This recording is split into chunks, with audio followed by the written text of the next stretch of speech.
Hi, good afternoon. Thank you for joining the Business Continuity Planning and Basics event today. My name is James Tantram, where I'm the Director of Product Management here at Rogers Data Centers. Our mission is to help Canadian organizations truly realize their digital transformation potential through the adoption of multi-cloud technologies.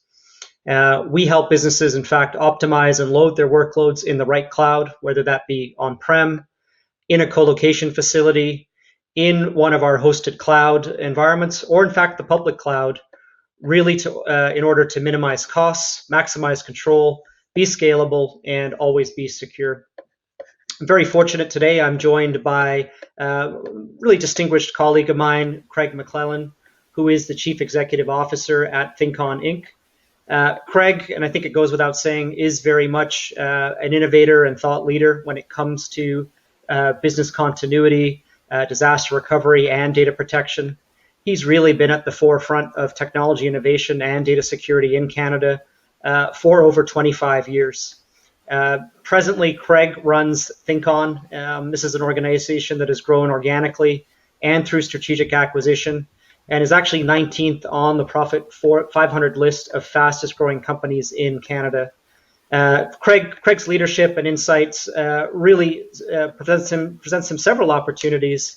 He sits on the board of several leading technology companies, including Veeam, Hitachi, and VMware, where he really provides market insight and helps guide strategy for those businesses when it comes to technology and innovation. Today is, in fact, the first of four events that we're coordinating that really look at how Canada is adapting to the pandemic when it comes to data protection, business continuity planning, and cloud adoption. So without further ado, we'll jump into today's session. Really, the point and objectives today are to help businesses really understand what a business continuity plan is all about, why it's important to businesses, particularly in light of what we've experienced over the last 6 months or so. What are some of the best practices that we can incorporate into our business continuity plans and strategies, how to evaluate, how to formulate a business continuity plan. And then as we really get into disaster recovery, what are the best practices to actually implement, adopt, and actually execute on a business continuity plan. So what is a business continuity plan is probably the best place to start. And really, business continuity plan is really about an organization planning for events that create failure or prevent access to infrastructure. But actually, BCP is a lot more than that. It really deals with evaluating all of the risks that potentially impact a business when it comes to an organization's ability to execute from a people and skills perspective, certainly from a process standpoint, but also from a systems perspective. And a BCP really looks at holistically, what is critical to a business in terms of its functions, how it serves customers and stakeholders, identifies, what the impact is to really a loss of a business function, and then ultimately seeks to ensure that a business is able to sustain and maintain operations through whatever event or issue that disrupts that specific process. There really are a number of scenarios that organizations need to account for and take into consideration when they're planning and looking at their business continuity plans. And historically, there were really two key elements or variables that businesses prepared for and evaluated when it came down to readiness. The first was the loss of a specific office site. And so, in consideration of a BCP plan when it comes to an actual site or office, the thinking there was that, hey, staff would be unable to access a site due to perhaps a flood or perhaps some event that has limited access to that location. And so the planning around a specific site was perhaps to send staff to an alternative location, an alternative office, perhaps have those staff work from home for a number of days until that office sort of became available and staff could be sent to that office. The other most common scenario that organizations prepared for was really an IT outage event where failure of a data center, of infrastructure, or perhaps of an application, brought an IT system down. And so organizations were really prepared in terms of understanding how to recover that workload and recover that application and minimize ultimately the impact to customers and stakeholders. What's happened, of course, in the market over the last 6 months or so is that these business continuity plans, the unavailable office and the IT outage, really did not prepare most Canadian organizations for what we actually saw, which was a national emergency. And over the last 6 months, we faced scenarios, and to this day face a situation where, for many businesses, their office locations are in fact closed to all staff, but perhaps the most essential staff. We were at points, over the last 6 months where we were potentially facing restrictions in employee mobility and movement as we looked at, the possibility of actually having shelter-in-place orders being mandated. And so organizations had to adapt really in an instant to this reality. And I think back in March, we've seen statistics that actually indicated about 4.7 million Canadians transitioned from working in a traditional office environment to working at home. And so that begs the question, really, how are Canadian businesses continuing to maintain and operate, core business functions and systems? What are the ways that they've really accommodated and augmented their existing business continuity plans to stay up and running? And Craig, I'm really going to look to yourself as an expert in this domain. Prior to ThinkOn, you led in Canada the managed services practice and business continuity practice at SunGard. So I think you've had some experience, obviously, in terms of helping businesses plan and prioritize how to sustain and manage operations through these types of events. So I think it would be really helpful if you can, sort of share what have been some of your observations over the last 6 months. How are businesses reacting? And then perhaps let's go back to first principles and really look at, if a business is starting from scratch or reevaluating their BCP plans, what are some of the best practices that a business should be looking to incorporate as they evaluate and sort of rebuild their readiness and preparedness for the next emergency, if you will? Great. Thank you, James. So it's a pleasure to be here today. And as always, sometimes I can still find excitement talking about disaster recovery and business continuity after all these years. So I think you hit the nail on the head. There's been quite a change over the last 6 months. Many plans, I think, were rendered somewhat obsolete through that process of just the new norm.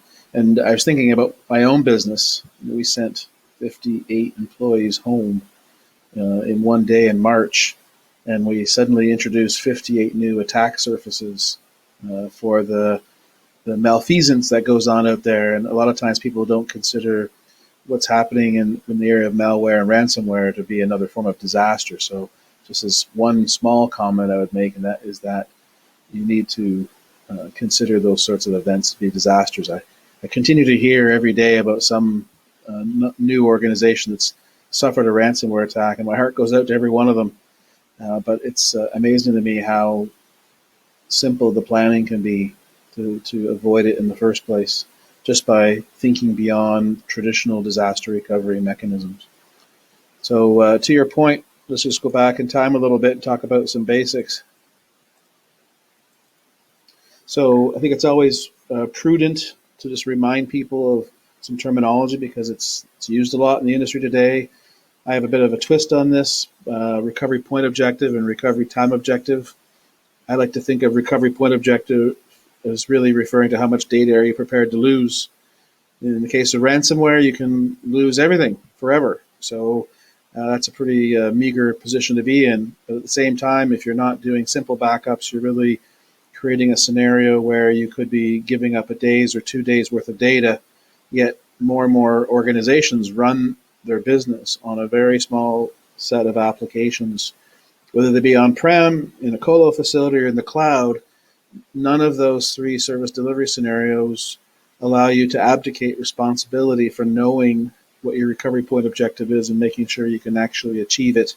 In fact, I would encourage anyone listening today to make sure they hold their service provider accountable if they've outsourced something or put something on a cloud infrastructure, because nothing really changes. You still are the responsible party. From a recovery time objective, this is really about how long someone can operate without the application.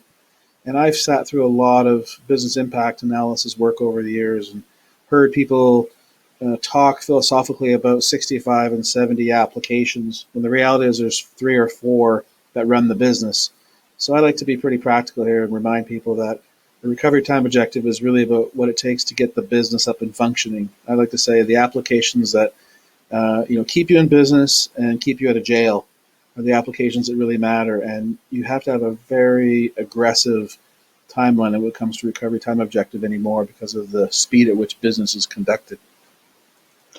Craig, I hope you don't mind me asking, but you spoke to the concept of shared responsibility. And this is something that I consistently hear from Canadian businesses that are making that journey to the cloud. And there is often an assumption that by being in the cloud, that the traditional sort of needs and diligence around backup and disaster recovery are no longer needed in the cloud, because that is the responsibility of the cloud service provider. Can you sort of elaborate on what that shared responsibility model means, and why that is such a common misconception about the cloud? Yeah, it's a great question, and certainly is worthy of some more follow-up on that one. So the vast majority of cloud service contracts clearly state that you, the customer, are responsible for your data. As crazy as that may sound, so it's sitting on someone else's infrastructure, being cared and fed for by someone else. That is not about the data. That is about the application infrastructure.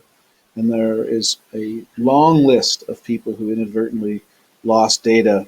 As a perfectly simple example, someone performing snapshots on a hypercloud is not a viable alternative to backups.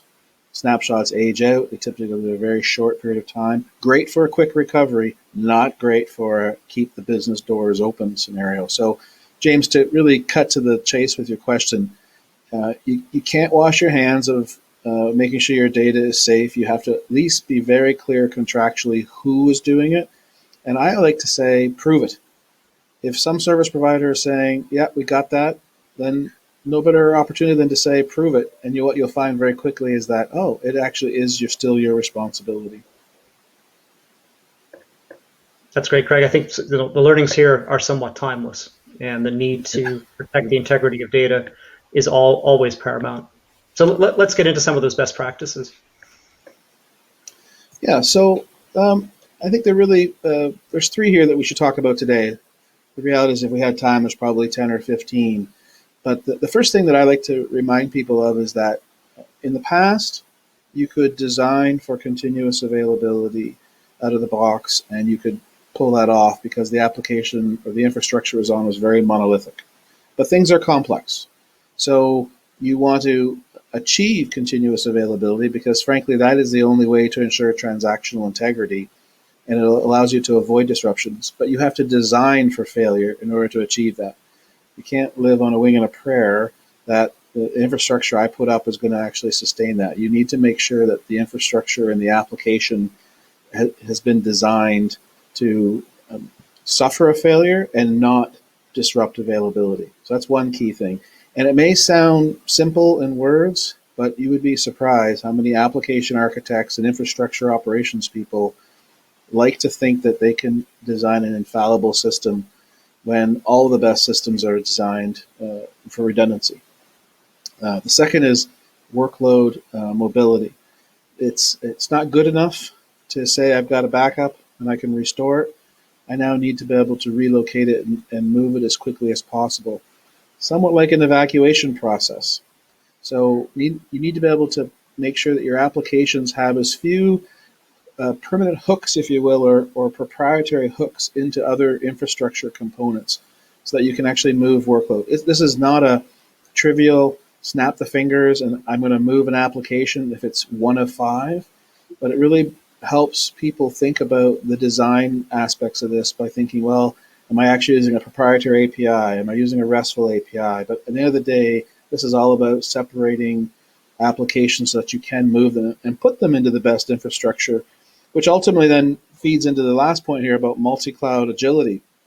There will be opportunities for colocation. There'll be opportunities for private clouds, and there'll be opportunities for public clouds, but you need to be able to move applications and their underlying data sets between these as best possible. And migration is never trivial. The consultants that tell you it is have never done it before, or just are doing a classic bait and switch. But if you've taken the time to ensure your applications are designed for failure to achieve availability, and that the applications are put together in such a way that you can break them apart and move them, then you can actually achieve multi-cloud agility, because I can move workload between different options. As the workload needs change, or frankly, as my cache supply changes, I can move workloads to where it makes the most sense for the business. So those are three key business continuity practices that I think are really important, that are oftentimes overlooked. So really three things that people need to keep in mind here. First and foremost is scope. This is one of those situations where you can literally run on forever. I mentioned earlier I've been involved in business impact analysis assessments where involved over 70 applications. Those are wonderful make work projects, but they are not keep the business going projects. So you have to be ruthless with your scope.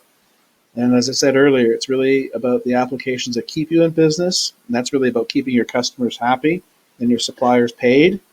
And then it's about keeping you out of jail, which I know is, my tongue is firmly in my cheek, but you don't give up compliance just by virtue of encountering a disaster. No auditor or compliance officer or regulatory agency will forgive you just because you've gone through a terrible business situation. And then from a recovery strategy and recovery process perspective, we'll get into these in more detail, but a strategy is really what it takes to get things started, and then the process is all about getting things done. So let's just go forward and talk about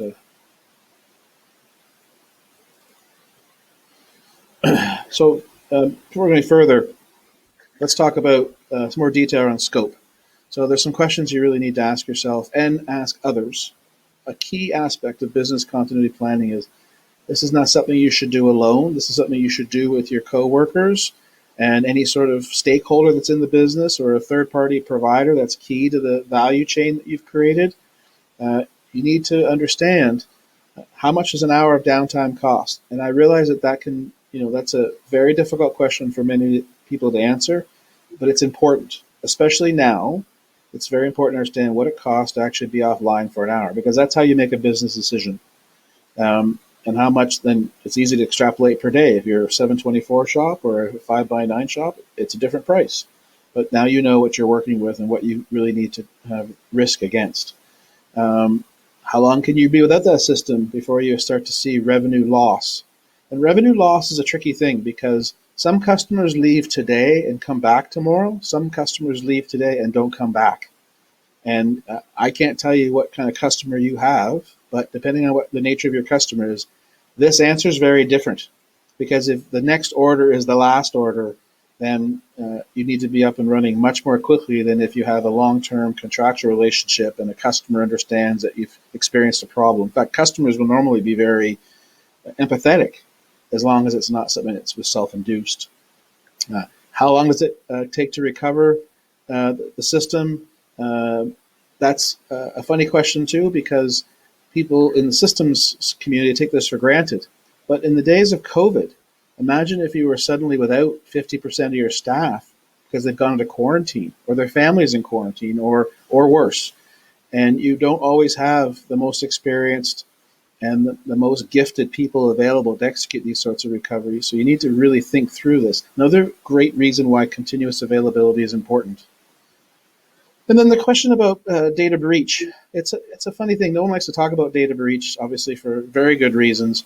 But when you've had a breach, it actually is another form of a systems failure, because your security's failed. And then suddenly everyone gets very busy trying to figure out what's happened, and the business will suffer from that. So you have to know whether that's ever happened before, and you need to learn from it. You can't ignore it. A security failure is just another form of a business failure. And from a technology perspective, it can be incredibly disruptive. And then the last point here from a scoping perspective is, do I have a monolithic application that it will take me 2 weeks to move it? Or can I move it in a day? It might take you a year to evolve an application to the point where it can be migrated in a day, or you might need to invest in a few tools. It exists, the answers are out there, but you can't continue to kick the can down the road knowing full well that a critical application would take you 2 weeks to rebuild. That's just not a good practice. Craig, I think we were talking a few days ago, and you mentioned it at the kickoff here, that really back in March, take any size company of N employees, and when those employees were sent home, that attack surface increased by a factor of N. And so the notion of trying to secure data assets behind the corporate firewall sort of vanished overnight. And the data breach, the malware, the ransomware. I think everyone's got a friend that has been impacted, but for everyone else, it's a bit of a, it's something that you can't ignore. It's out there, and just how prevalent is this threat?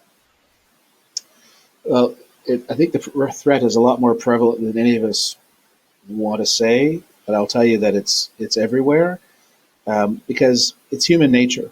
You send 58 people home, someone is going to read an email that looks so compelling and so real, and it's not going through the same systems, and the link they click on, results in a catastrophe.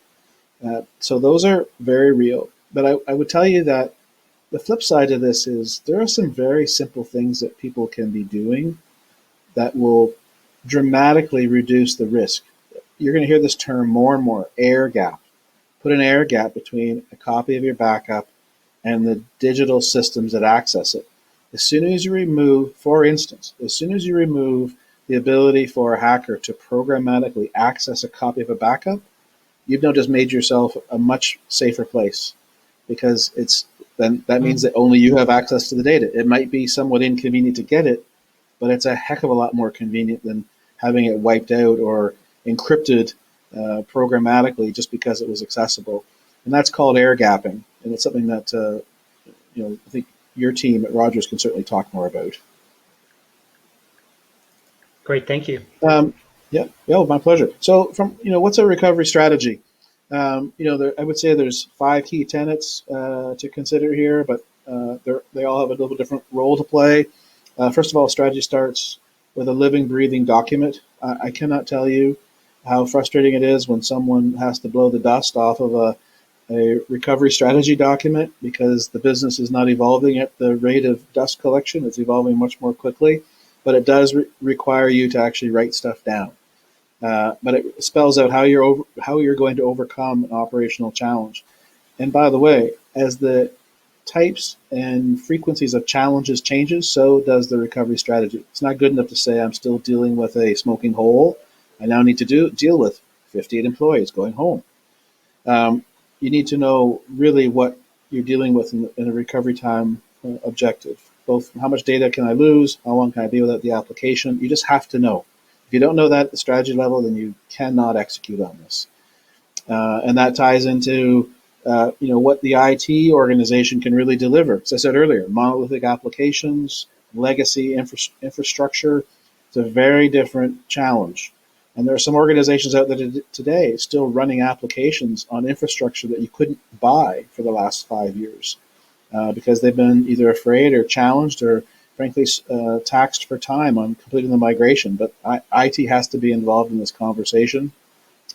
And as I said earlier, most organizations, if you presented the option to the business, would tell you they really can't tolerate downtime for a subset of those applications, and that's where you need to spend your money. And the last point is, don't call your friends and ask for a copy of their strategy, because it won't work for you. Every strategy is a little different, and it really is critical that those be considered. So, James, why don't I pass this back to you, and you can talk about some different recovery process opportunities that people may be able to participate in. Sure, thanks, Craig. And I think, obviously when we look at those best practices, understanding the risks evaluating the attack surface and how to mitigate those risks, understanding the costs of downtime, and then ultimately formulating the plan. That is the basics. Ultimately, what is important though is the recovery. And when we talk about backup, when we talk about BCP, really the moment of truth is how effectively that planning is able to be executed in light or in the event of some type of failure or data loss. And so it does come down to adherence to that recovery process. And so once that kind of critical planning and development has been put in place, should actually be straightforward. And I think to Craig's point that ensuring that staff knows where that recovery plan is, that it hasn't been collecting dust, that it's been consistently updated with the right contact information, the right revisioning information, and so forth is key. But effectively, when it comes down to the recovery process, it really starts with evaluating, well, what's actually happened? What workloads have been impacted?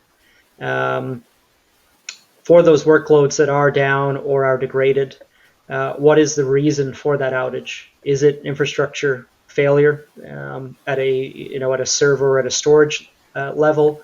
Is it a network failure? Is it in fact a data center failure? And so really by understanding the root cause and why the outage has occurred is the first step to actually executing on the runbook, because until we know what's happened and what's broken, we don't know what to necessarily go and fix. And of course, time is of the essence. And so there's no shortcut here. Understanding root cause is the first critical step. Once we've got the fault isolated, then it really is a matter of executing on the actual recovery runbook or plan. And so this is the predefined, set of processes and actions that, a defined individual or function is now going to go and essentially execute in order to bring that workload or that data back online. And of course, this will depend based on, one, the nature of the outage, but more importantly, the data recovery process really depends on the underlying workload and the criticality of that workload. And so for those mission critical workloads, this is essentially going to be, in many cases, an automated, essentially failover, where the system and the technologies are able to isolate what's failed and exactly why it's failed, and then take the appropriate sort of automated actions to bring that workload back up on and online.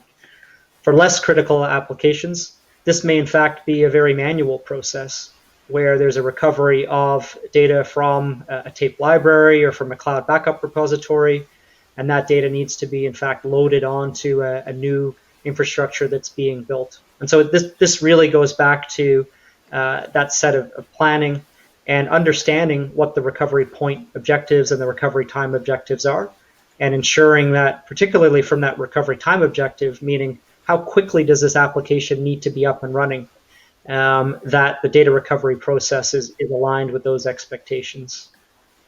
And then finally, data preparation is really about, once the workload is restored, really determining that that recovery was successful. And so our job is not done until we've really validated that the workload is back to its normal operating state, meaning that application is now delivering on its expected SLAs in terms of its ability to transact or serve customers. And it's really only once we've validated that the application is back up and running that we should consider our recovery process complete. So straightforward. Success here is really dependent on having that mature level of planning and a well-defined and documented process. So when it comes to actually meeting on those recovery point objectives and recovery time objectives, there are in fact many technology choices available to businesses in order to really optimize their BCP plan. And when Craig spoke about some of the best practices, No, he really mentioned that the world now is multi-cloud, and as a result of the world being multi-cloud, there are in fact many different options that allow businesses to really optimize their BCP plan in order to meet those RPOs and RTOs, but in meeting them really achieve the right balance of control and flexibility and cost optimization. And so what we're going to spend the last few minutes of today's session on is really to go through, what are some of the technology platforms that are available that really help to develop and formalize that robust BCP plan when it comes to a sort of technology platform. And so remarkably, and Craig, you spoke about this as well, is that sometimes the best way to really manage and execute a BCP is to ensure that infrastructure is robust, resilient, and diverse. And so colocation is really part of that strategy, where sometimes just protecting an application and ensuring that, or part of that business continuity plan, is in fact just trying to mitigate failure to begin with. And so colocation is, still a great avenue and mechanism to achieve this, because when we think of colocation and the data center in which colocation services are delivered from, that data center is intrinsically designed to deliver on 100% availability, meaning every element of the power systems, the generators, the UPSs, and so forth are actually engineered to be resilient and robust. And so failure of any one of those systems is actually protected by a secondary or diverse system that could ensure that that data center remains up and running. The other key benefit or consideration with colocation is that typically colocation facilities are carrier neutral, meaning there are multiple network service providers that are present in that colocation facility. And that in itself is another way to increase their resiliency and the diversity of the IT solution or infrastructure. That failure of one network provider means that the application is not down. You can take advantage of those other service providers that are typically present in a colocation facility. And so a couple of things to sort of ask yourself when considering colocation and is that the right approach? Does it fit into your BCP plan? I think one, looking at your present on-premise environment, many organizations don't have the capital budgets to really develop and build their own data centers that are built to sort of the standards and resiliency of a colocation facility. And so that redundancy in the power systems and the UPSs and network and so forth are traditionally very costly and very difficult to replicate in an on-prem environment. And so colocation is a way to provide and really improve the resiliency of a current IT application just by relocating into a data center facility. One of the things that we're really hearing presently, and in light of COVID, is doesn't colocation require me to dispatch technicians to a data center to perform routine tasks such as tape rotations or installation of servers and upgrades or replacement of hard drives? And the answer today is no. Modern data center operators provide services known as smart hands and eyes, where routine tasks such as tape rotations and so forth can be provided by on-site technicians that the colocation provider has on-site, really mitigating the need to dispatch those really critical IT staff into the data center environment, and therefore mitigating some of the the health and safety risks and concerns associated with just travel today and going into another environment.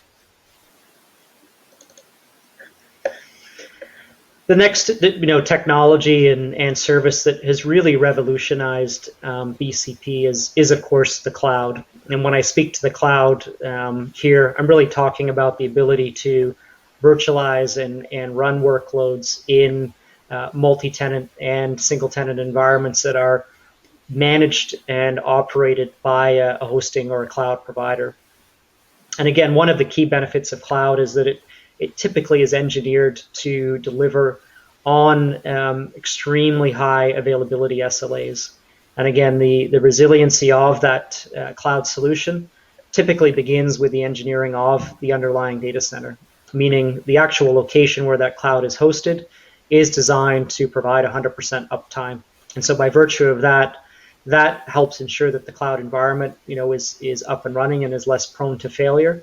And then even within that cloud environment, it is engineered for resiliency and diversity, meaning no single point of contact in that cloud environment. And if there is a failure, there are other nodes and clusters that can ensure that the disruption to the workload is in fact minimized.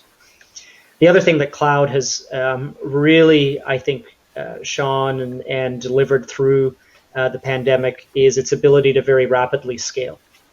And when we think about, what's happened over the last few months, many businesses have increasingly moved towards digital transactions and digital experiences. And so there's been tremendous growth in the demand for server and application capacity. And of course, one of cloud's key value propositions is that it allows an application to scale out almost instantaneously.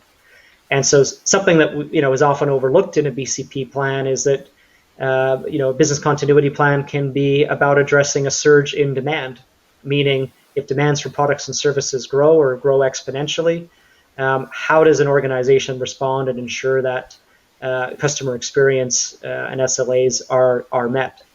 And so incorporating cloud from a scalability standpoint into the BCP really makes a ton of sense to accommodate these kinds of scenarios. The other thing that cloud certainly has solved for is it mitigates a lot of the risks associated with dispatching technicians to on-prem facilities and to data centers. Everything in cloud can obviously be managed and orchestrated remotely. And so with everyone really having a desire to work from home and not have to be dispatched to a business location, cloud is really a great way to help ensure that those critical IT staff are really mitigated and protected from health risks. And so cloud's been a huge factor in helping businesses achieve some of their health and safety policies. Cloud backup is really, I would say, the specific application of cloud to backup in the context of providing a cloud-based data store. And one of the key best practices around just data backup is what we refer to as 3-2-1 rule, which is data is not truly considered backup. And Craig, again, you mentioned this, that simply performing a snapshot, if you will, in the cloud, that's not a backup. It's a point in time sort of image of an application or workload that it'll age and it'll expire.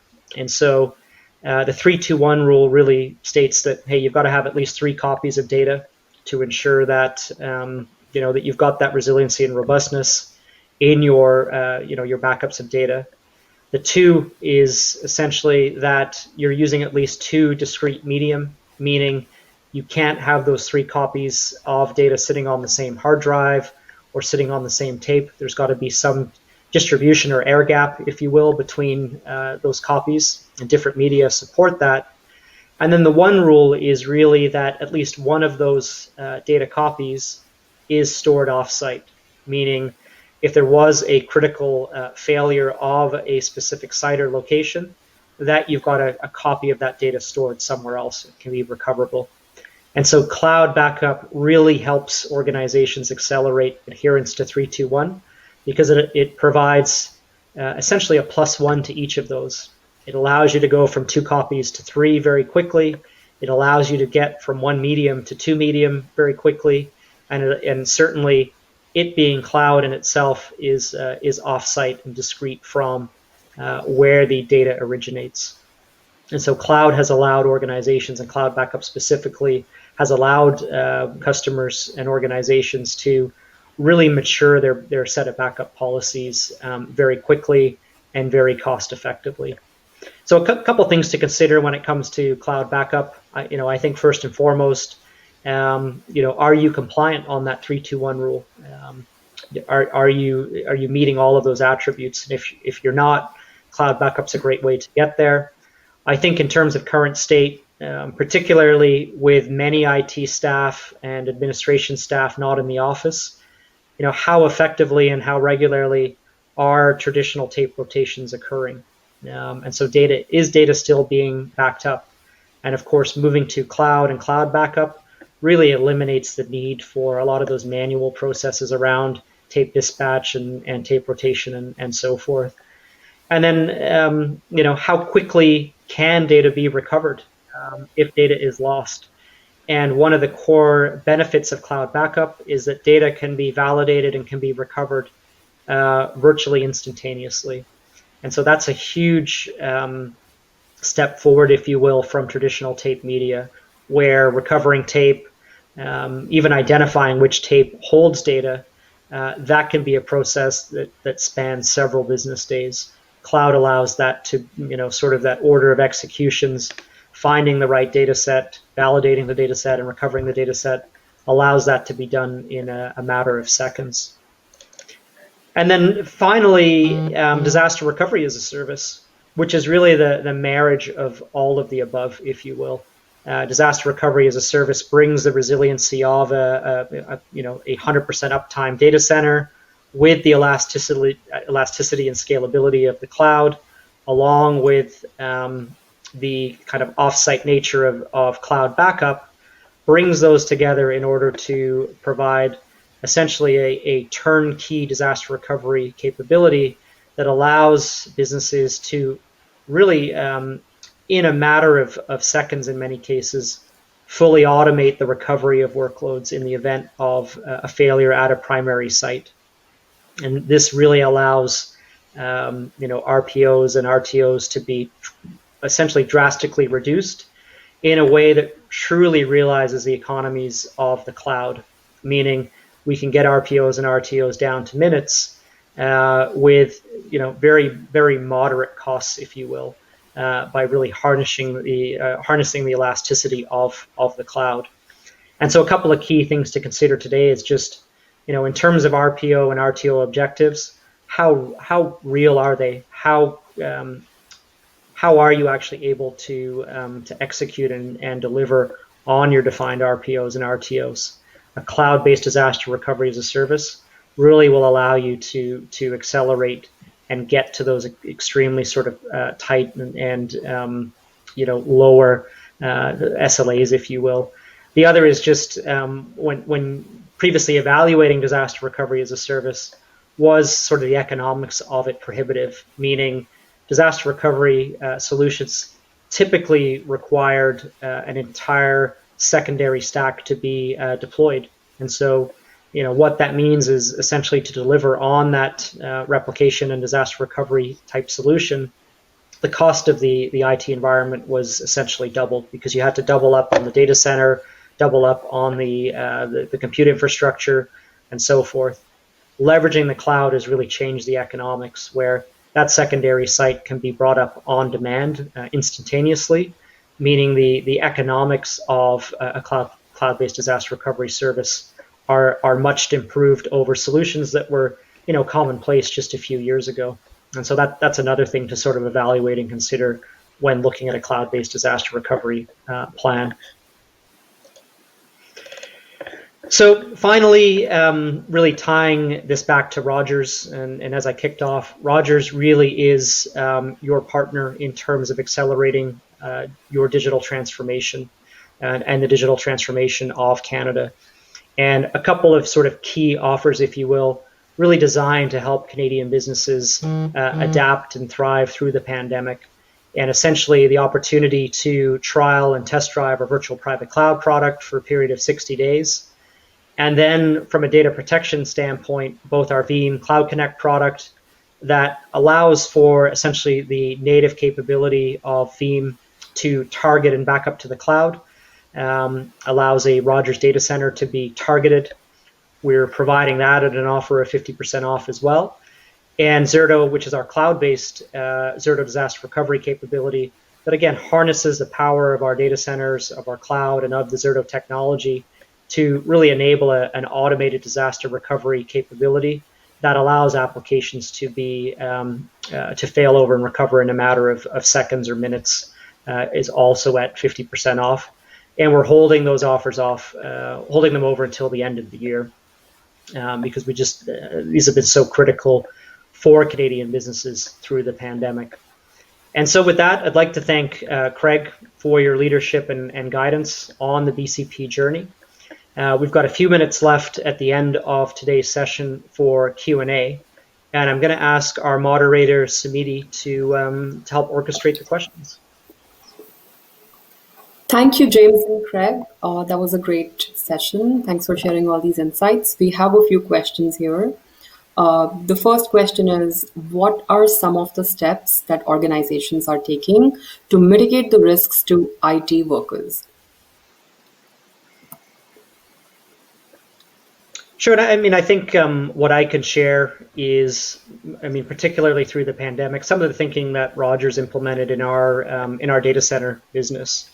And it really was back to, sort of looking beyond traditional site and infrastructure failure, and really looking through the lens of health and safety and protecting our staff. Because we know in any business process, it really boils down to people. We're dependent on people to execute and serve customer needs. And so some of the things now are quite commonplace, and I think we've all learned to adapt with, and that really is things like the daily health checks and surveys for our essential staff. It was essentially ensuring that we had the right PPE in place inside our data centers to allow those staff to operate and protect themselves in that environment. But there were a couple of novel things that we did implement that I think are worth sharing. And I think the first one, and this applies broadly to Canadian enterprises, and particularly from an IT perspective, was the concept of split staffing. And so this was for staff that were designated mission critical that actually had to be on site. That staff really is sort of kept in a perpetual air gap, meaning if one staff member was to become sick or was to be quarantined, that there was no way for us to draw a line between that staff and another group or another staff member. And of course, what that allowed us to do very effectively and to prepare for was, if there was any kind of outbreak or site incident, we could effectively quarantine a key set of staff, send them home and ensure that they were safely isolated, and then have that split staff essentially backfill into that critical facility, into that data center. And so we really had set up the mechanics to ensure that, through any type of health incident, that we were able to maintain critical staff levels in our data centers through that split staffing methodology. And I think we found that sort of methodology and that approach has been very useful for other organizations as they look to obviously mitigate the risks to their staff from a health and safety standpoint, but of course also mitigate those people risks and staff risks to some of those essential on-site IT services. Craig, is there anything you'd like to add just in terms of how Canadians are protecting their workloads? Well, yeah, I think you really summarized all of the best practices that I could think of. The only thing I would just add is organizations need to start thinking about, it's not just an assumption or a thought, it's they need to run the business with a reduced staff. Just you have to plan for unavailability. People are going to be worried about their families. They're not going to show up for work sometimes. They may not have a choice. And if schools close and people go back home, that's going to be more pressure on a lot of families. So it's really important right now that people think about that and take the opportunity to, shall I say, break a few eggs, like try something different, try something that's novel as it relates to the processes, because now is a great time to do that.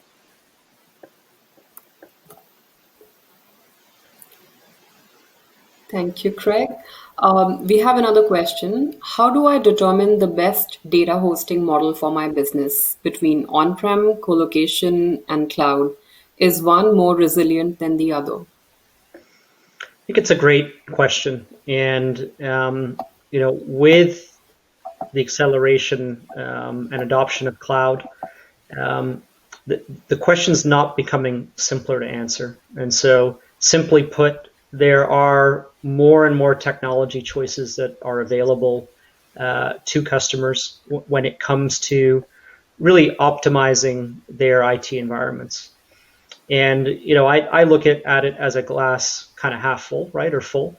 That with just the myriad of options that are available, organizations today really have the opportunity to optimize for their IT outcomes, meaning that there is really no need to compromise when it comes to a solution.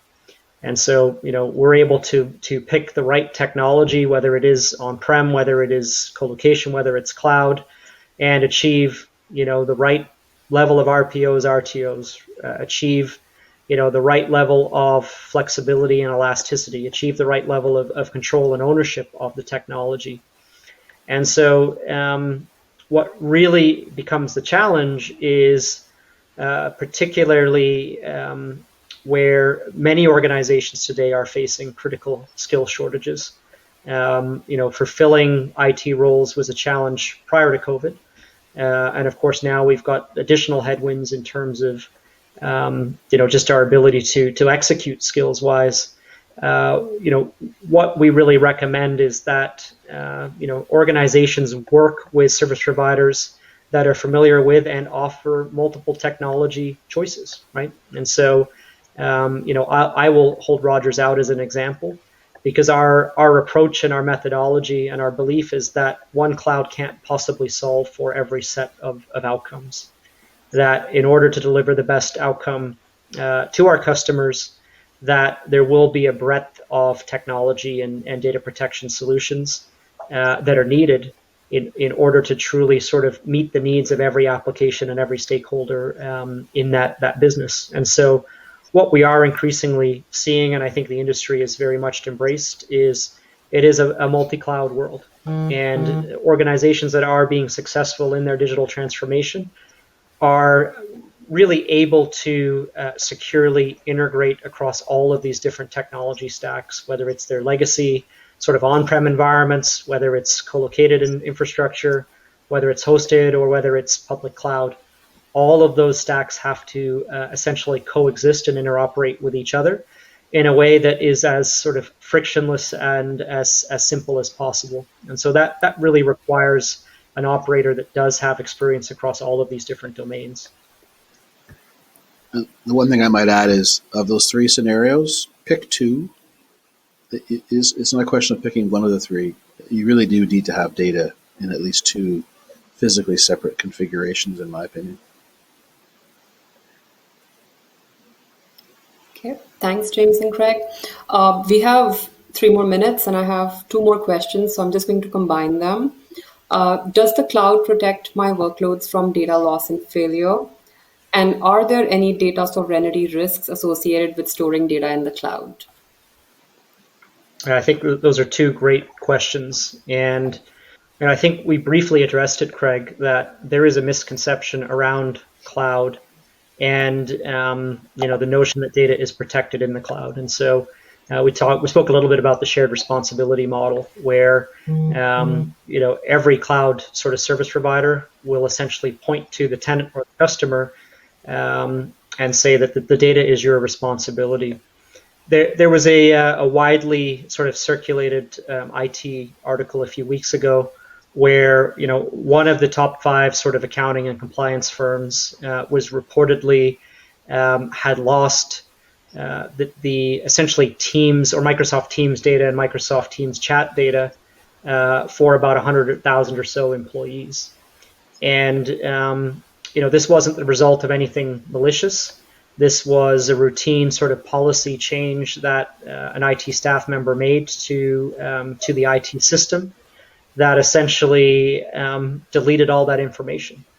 And there was a false assumption, if you will, that data could be recovered.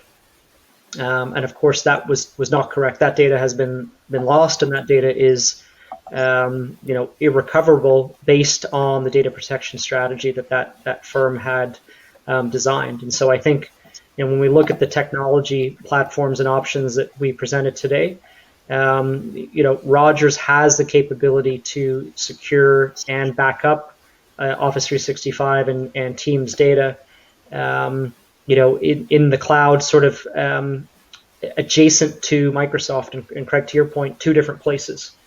And so that would have been essentially the recipe to mitigate and protect from that type of data loss. I'll just add one more thing, because it really ties into compliance, right? That many organizations are mandated to protect and retain data for some number of years, right? And when we think of financials, it was typically 7 years. We're hearing now about lifetime retention, where essentially it's 7 years beyond the death or passing of a corporation or of an individual. And so that effectively is forever, because we don't know the longevity of many of these things. And compliance does extend as well to data residency and data sovereignty. Our industry and in the public sector verticals, governments mandate that data, whether it's the production system or the backup copies of data, remains in Canada, remains sovereign within Canada. And so, this is something that businesses consider when it comes to the cloud, really understanding not just where their data is, because where data is doesn't determine the jurisdiction under which the governance of that data falls.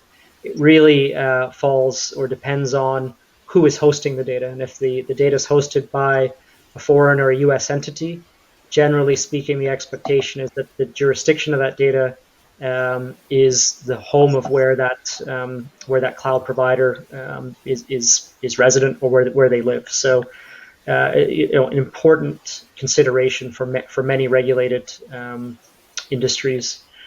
Craig, anything you want to add to those 2 points?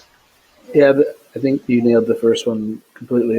On the sovereignty side, I would just close in saying that privacy is a function of the government in the country in which you live, and Canada is a leading country when it comes to privacy. I think everywhere I go in the world, Canada is synonymous with trust.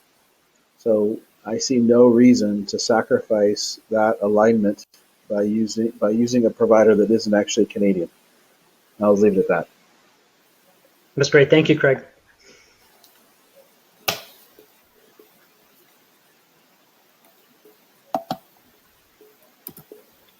Thanks, James and Craig. I think those were all the questions. Over to you, James.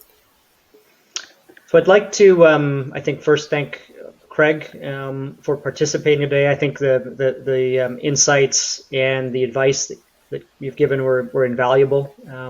The audience certainly appreciates that as well. I would like to remind everyone that today's session really falls into a series of events that Rogers is hosting, particularly and focused on data protection, whether it's backup, disaster recovery, or malware. And for more information, you can go to rogers.com/DC events to see essentially the upcoming set of events and our guest speakers that are participating. So we look forward to seeing you at subsequent sessions.